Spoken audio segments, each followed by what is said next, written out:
Partons pour un voyage dans le temps. Nous survolons le Moyen-Âge, les premières civilisations humaines, les ancêtres des premiers humains, les dinosaures, les premiers animaux terrestres, les anciennes créatures marines, et ainsi de suite jusqu'au tout début des temps. Et la voilà, cette nébuleuse est notre futur système solaire. Pour l'instant, ce n'est qu'un nuage de poussière multicolore, composé d'hydrogène et d'hélium qui tourne sur lui-même. Ce nuage a commencé à rétrécir et à devenir plus dense. Il existe une théorie selon laquelle il y aurait eu des explosions de supernovas près de notre nébuleuse. Leurs ondes de choc ont pressé la nébuleuse de différents côtés, jusqu'à ce que le centre du nuage devienne trop lourd. L'énorme poids l'a comprimé, et des réactions nucléaires en chaîne ont commencé au centre même de ce nuage.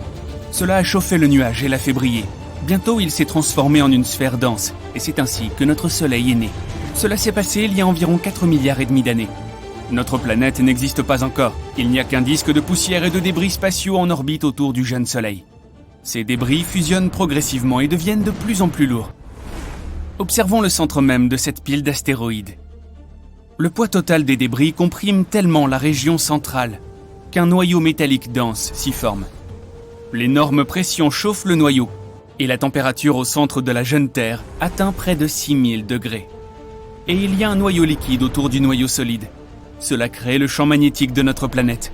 Maintenant, lorsque les radiations du Soleil et du vent solaire atteignent la Terre, elles se fracassent contre le bouclier que forme notre champ magnétique. Jusqu'à présent, notre planète ne cesse de brûler et ressemble plutôt à une boule de lave. Mais elle commence à se refroidir, formant une croûte solide. À ce moment-là, une autre protoplanète apparaît à l'horizon. Elle ressemble plutôt à un astéroïde de la taille de Mars. Et ce débris massif vole vers nous. Il frappe la jeune Terre à un angle tel qu'il décroche une partie de notre planète. Le débris se brise en plusieurs morceaux et s'arrête dans notre orbite. Après un certain temps, tous ces débris se rassemblent pour former la Lune. À la suite de cette collision, la Terre se met à tourner trop vite. Une journée dure alors environ 5 heures, au lieu des 24 habituelles.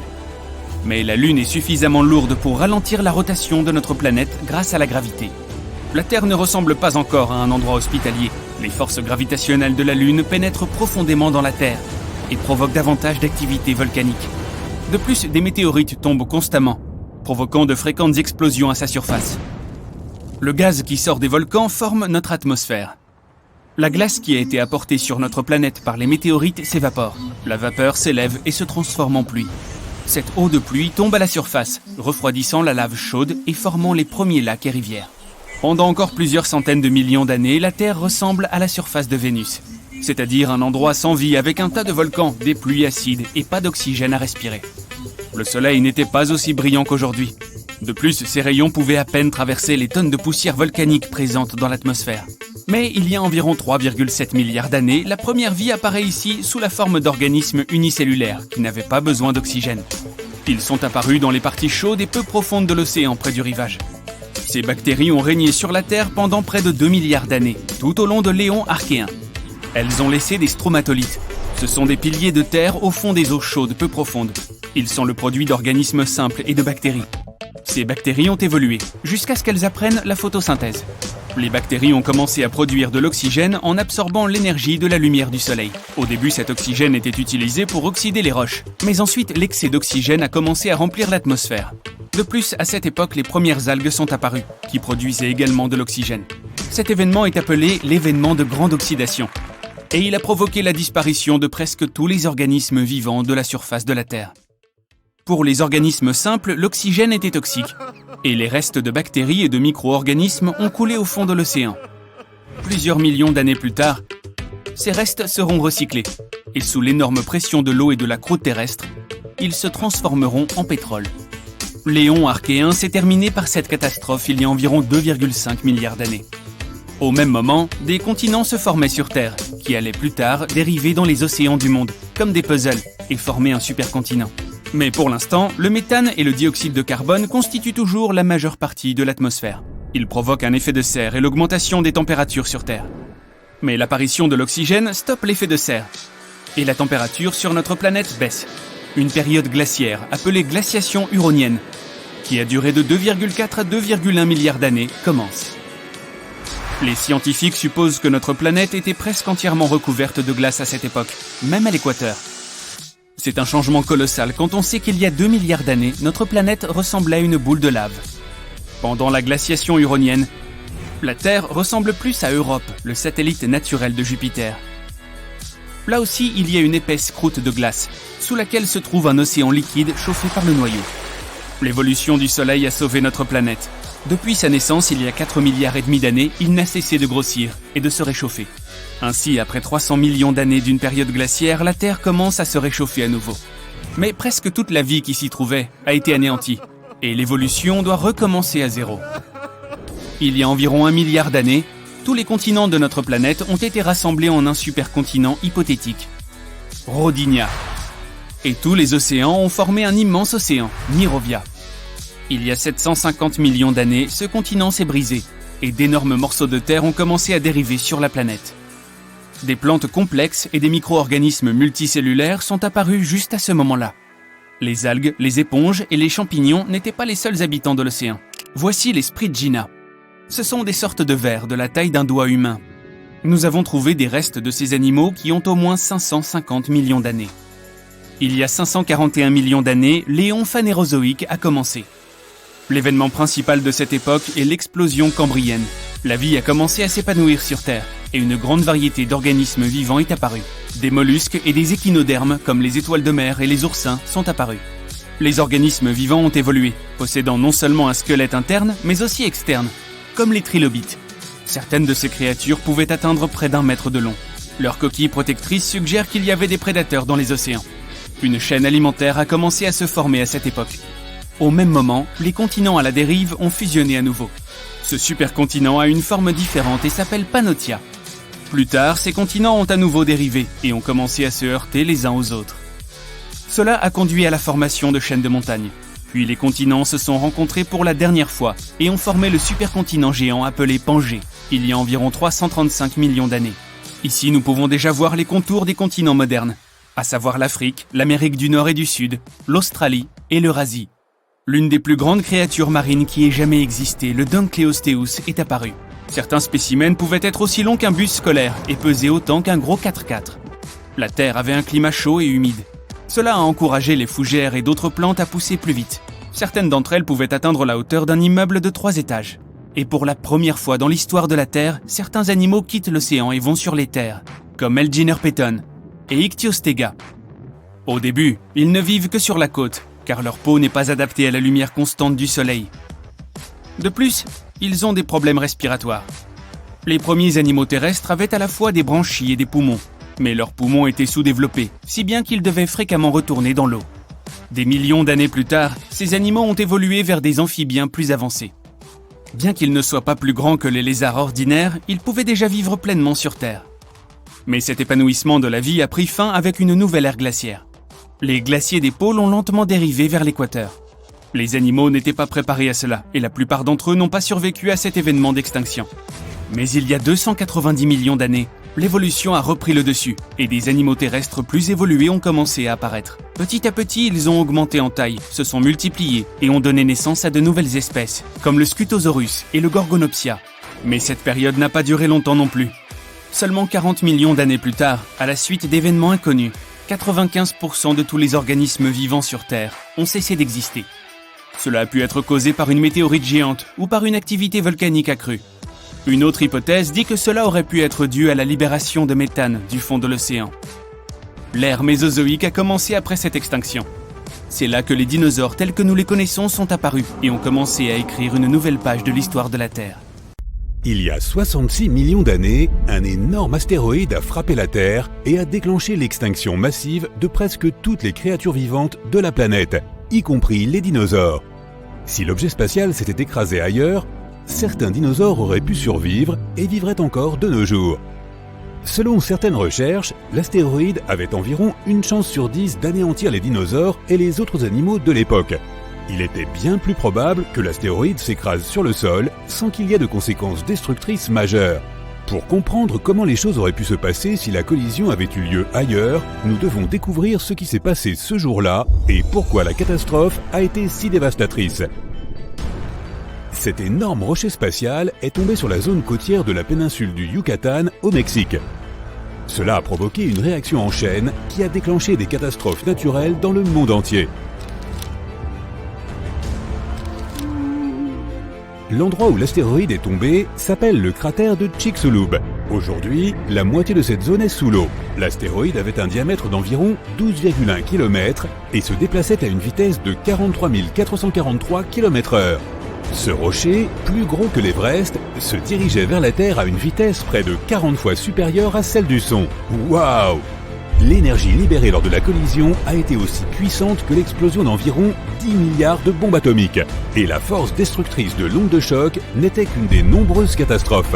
L'astéroïde est tombé dans l'un des pires endroits possibles. Et à cause de la façon dont il est tombé, il a projeté une énorme quantité de poussière dans l'air.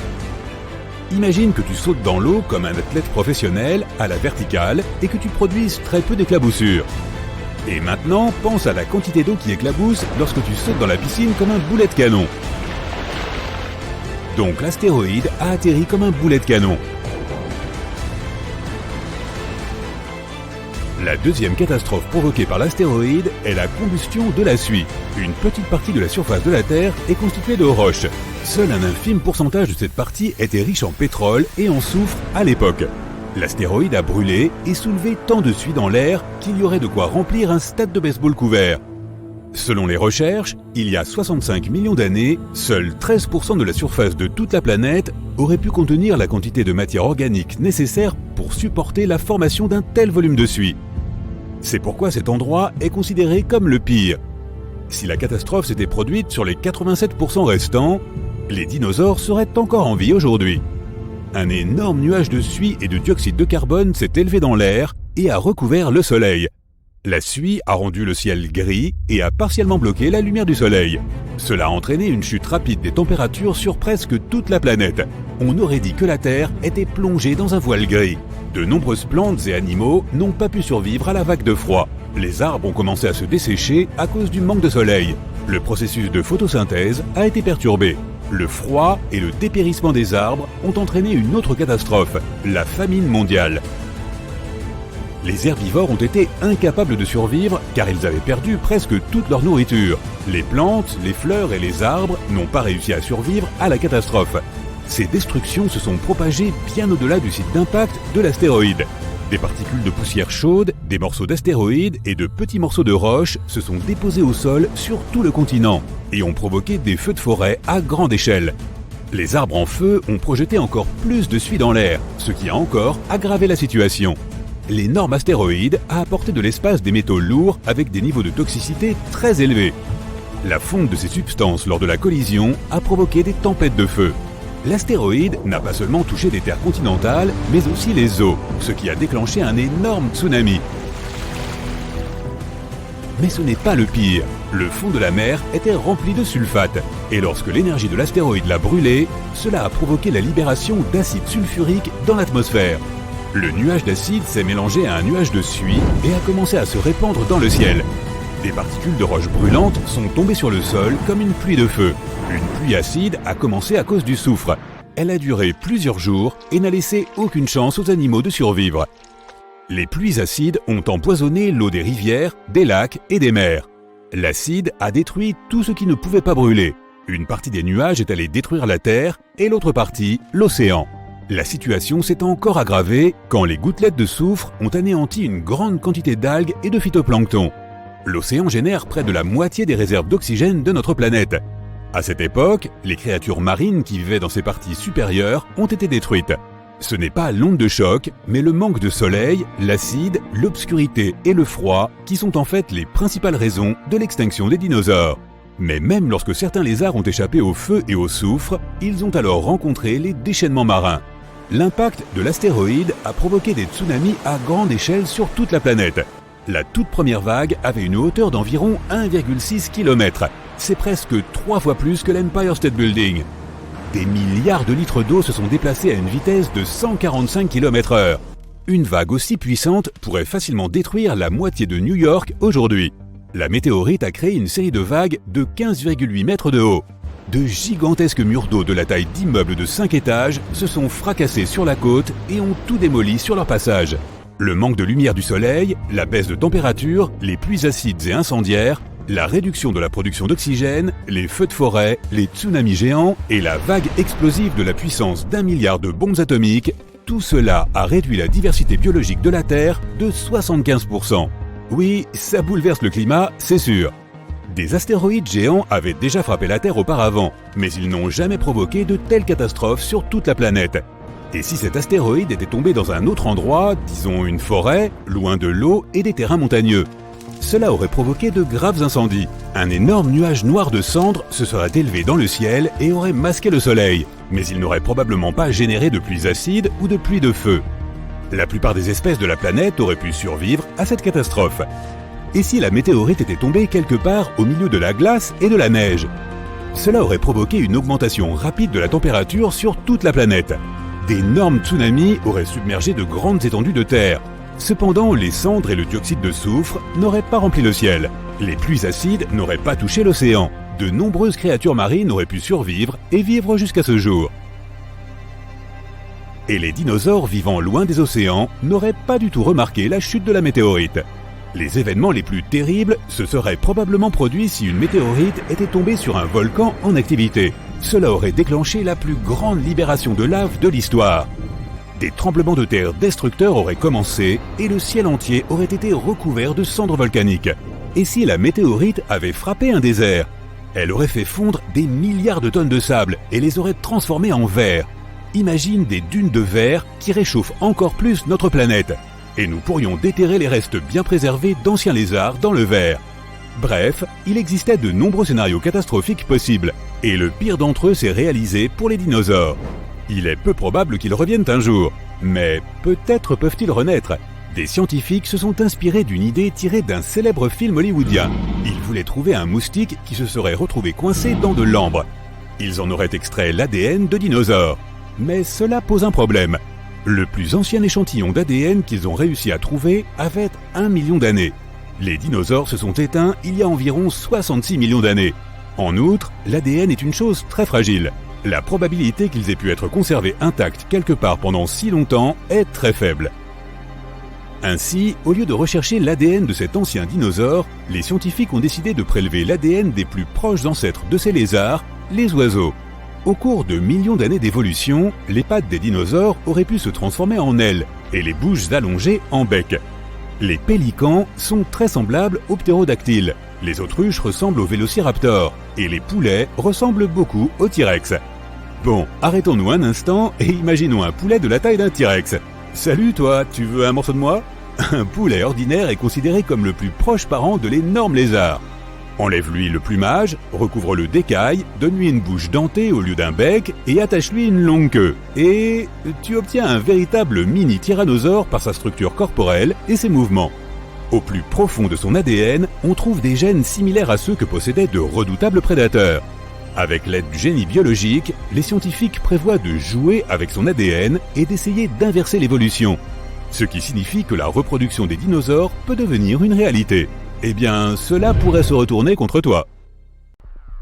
Des températures brûlantes de plus de 6000 degrés Celsius, des roches en fusion, des niveaux de pression 3,5 millions de fois plus élevés qu'à la surface de la Terre. Ce ne sont que quelques-uns des éléments qui se produisent à 3000 km sous tes pieds pendant que tu regardes cette vidéo. Le Soleil brûle à une température similaire à celle du noyau de notre planète, mais il se trouve à 150 millions de kilomètres. Alors pourquoi la Terre ne fond-elle pas à partir de son propre noyau? Notre petite planète bleue est composée de nombreuses couches empilées les unes sur les autres. Le noyau interne, le noyau externe, le manteau et la croûte. Plus tu t'enfonces, plus c'est chaud et pressurisé. La tectonique des plaques, ce sont des couches du manteau et de la croûte qui jouent à saute-mouton, qui bougent sans cesse et qui s'amusent. Les scientifiques ont découvert qu'il y a 9 plaques au total dans différentes parties du monde. Lorsque ces plaques se déplacent et se frottent les unes aux autres, des tremblements de terre se produisent. De l'énergie est libérée en conséquence et nous la ressentons en surface. Imagine que tu essaies de fermer une portière de voiture après l'avoir remplie à ras-bord. Tu te rends compte qu'il y a quelque chose qui bloque, tu l'enlèves et boum, tout s'effondre. Il y a des milliards d'années, les continents étaient tous imbriqués dans ce qu'on appelait la Pangée. Mais très lentement, au fil des millénaires, les continents se sont séparés pour former ce que nous connaissons aujourd'hui. La Terre était aussi plus froide à l'intérieur, mais elle a lentement commencé à générer plus de chaleur dans son noyau. Les tremblements de terre sont mesurés par leur intensité et leur magnitude. La magnitude nous indique la portée des effets d'un tremblement de terre, tandis que l'intensité est la mesure de sa puissance. Dans le manteau, les roches plus froides commencent à s'enfoncer et les matériaux chauds du noyau remontent. Lorsque cela se produit, les plaques commencent à bouger, ce qui crée les montagnes, les collines et les étendues d'eau que nous avons aujourd'hui. Aucun de ces phénomènes ne se produit du jour au lendemain. Il faut des millions d'années pour voir réellement quelque chose. Tout le long des couches de la Terre, il y a différentes sources de chaleur. Elles proviennent principalement de la formation initiale de la planète. Le chauffage par friction se produit lorsque les matériaux commencent à s'enfoncer vers le centre de la Terre. Comme la Terre est entourée d'un manteau solide, la croûte qui flotte au-dessus agit comme une barrière pour nous protéger des entrailles de celle-ci. Mais le secret de son succès réside dans la différence entre la chaleur et la température.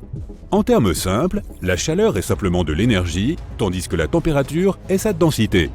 Si le Soleil était à 3000 km de la surface de la Terre et qu'il bouillait à la même température que notre noyau, nous fondrions comme de la glace par une chaude journée ensoleillée. Un choc dû à un petit court-circuit lorsque tu débranches ton chargeur de téléphone de la prise ne sera pas trop dangereux, même si une étincelle peut atteindre une température d'environ 1500 degrés Celsius. Mais si tu plongeais ton corps entier dans un bain d'eau bouillante à environ 100 degrés Celsius, disons que ça ne vaut pas la peine de faire le test. Ce n'est pas parce que la température de la surface du Soleil est à peu près la même que celle du noyau de la Terre que la répartition de la chaleur est la même. Le noyau de la Terre regorge de fer dans toutes les couches. Mais à la surface, les atomes de fer sont disposés en forme de cube. C'est ce qui se passe lorsque le fer est à température et pression normale. Mais dans des conditions extrêmes, la forme atomique se transforme en hexagone. Pendant longtemps, les scientifiques ont pensé que le fer du noyau était de forme hexagonale, mais ils ont découvert qu'il conservait sa formation cubique à 2900 km sous terre. Comme le noyau subit une telle pression, les atomes n'ont tout simplement pas d'endroit où se déplacer pour changer de forme. Si tu te tenais dans une rame de métro pleine à craquer, tu n'aurais même pas la place de lever ton bras. Mais tout le monde à l'intérieur est capable de changer de position tout en gardant sa forme initiale. C'est pourquoi la structure du noyau de la Terre est solide et non liquide. Les atomes sont tellement serrés qu'ils ne peuvent même pas passer à l'état liquide. Mais dans un monde où le noyau de la Terre se liquéfierait, nous serions témoins des pires conséquences, à commencer par des éruptions volcaniques majeures, des tremblements de terre et des raz-de-marée. Chaque point chaud serait en danger. Et la ceinture de feu serait une fontaine ininterrompue de lave recrachée. Les matériaux froids des couches supérieures descendent vers le noyau et vice-versa. Avec un noyau liquide et incroyablement instable, ce processus serait beaucoup plus rapide. Toutes les grandes villes et villages côtiers seraient emportés par les raz-de-marée et tous les volcans en éruption noirciraient le ciel de cendres et de fumée. Cela empêcherait temporairement la lumière du soleil de pénétrer dans notre atmosphère et obligerait finalement tout ce qui vole dans les airs à rester au sol. Les terres sur lesquelles nous vivons actuellement ressembleraient à de la glace se détachant d'un glacier et flottant au loin. De nombreux volcans endormis se réveilleraient de leur sommeil et cracheraient leur lave matinale un peu partout. La formation et la structure du sol changeraient perpétuellement. Le magma du fond des fosses océaniques remonterait à la surface et modifierait les courants dans les océans. Le cercle polaire arctique et l'Antarctique fondraient et s'ajouteraient à la montée des niveaux d'eau dans les deux hémisphères. La faune terrestre ne pourrait pas s'épanouir et toute la végétation disparaîtrait. La vie marine devrait trouver un moyen d'échapper au changement de température de l'océan. L'économie mondiale s'effondrerait alors qu'un état d'urgence international serait déclaré pour essayer de trouver un moyen d'arrêter ça. Mais l'humanité s'en sortirait à peine et devrait se battre pour continuer à exister. Bien sûr, une telle chose n'arrivera jamais. Mais si le noyau de la Terre se refroidissait, nous n'aurions pas d'éruption volcanique massive, pas de tremblement de terre dévastateur, ni de raz-de-marée. En fait, aucune de ces choses ne se produirait puisqu'elles ont besoin d'énergie pour fonctionner. Les continents cesseraient de se déplacer et de changer. Voilà un scénario plutôt tranquille, n'est-ce pas? Eh bien non, pas vraiment. Cela signifie que le champ magnétique qui protège notre planète disparaîtra, ce qui nous rendra extrêmement vulnérables au rayonnement cosmique ainsi qu'aux astéroïdes et aux météorites. Les rayons du Soleil seront encore plus intenses que d'habitude, ce qui rendra toute sortie à l'extérieur extrêmement dangereuse. La chaleur produite dans le noyau est responsable du recyclage du carbone qui retourne à la surface. Désormais, le recyclage s'arrêtera complètement. Le carbone est une partie essentielle du dioxyde de carbone, dont les plantes ont besoin pour survivre. Donc tous les arbres et les plantes à la surface et dans l'eau cesseraient de pousser et ne pourraient pas produire d'oxygène pour le reste du monde. Avec les radiations cosmiques et le manque d'oxygène, les humains devraient vivre dans des bunkers avec des systèmes de ventilation artificielle.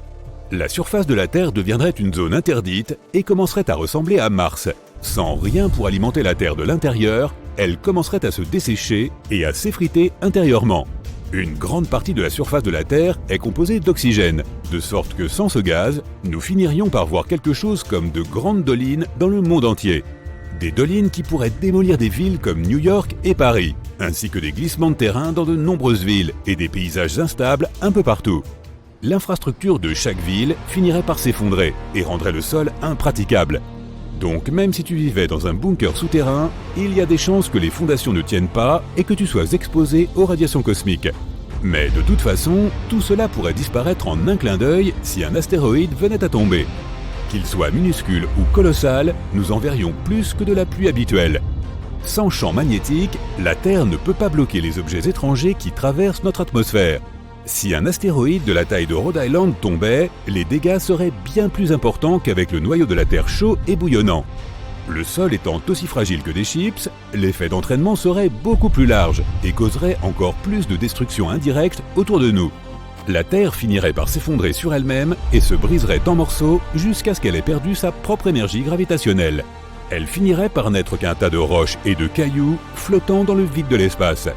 Mais rien de tel ne se produira non plus.